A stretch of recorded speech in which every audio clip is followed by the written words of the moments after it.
பாருங்க ஃப்ரெண்ட்ஸ், எங்க பிரவண குட்டிக்கு வந்து நேத்து அம்மா பார்க்கலன்னு சொல்லிட்டு காய்ச்சல் வந்துருச்சாமா ஃப்ரெண்ட்ஸ். இங்க பாருங்க, எங்க பிரவண குட்டிக்கு காய்ச்சல் வந்துருச்சாமா. என்ன சாமி காய்ச்சல் வந்துருச்சு? அம்மா வந்துட்டு நல்ல சாயந்தரமே வந்துட்டு சாப்பாடு வச்சு சாப்பிடுங்களா? அப்படியே மறுத்த மாதிரிக்க அம்மா இருக்கிற நெல்ல உனக்கு ஒரு நாள் அம்மா இல்லன்னா சமாளிக்க முடியுங்களா? அதான் அக்கா அண்ணா வந்து சாப்பாடு வச்சாங்கல்ல ஃப்ரெண்ட்ஸ்.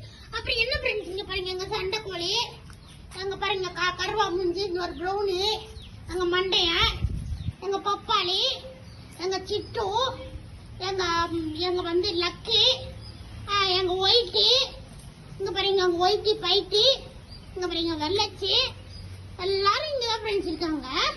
எல்லாரும் விளையாடுவாங்க. எங்க பாருங்க எங்க பட்டு, எங்க மண்டையில பாருங்க, எங்க மண்டையில ஸ்கின் ப்ராப்ளம் இருந்ததா, ஸ்கின் ப்ராப்ளத்துக்கெல்லாம் மருந்து போட்டு ஊசி போட்டோமா, அப்படியே எங்க மண்டை எனக்கு ரெடி ஆயிடுச்சு பாருங்க. மண்டை என்ன கேட்டா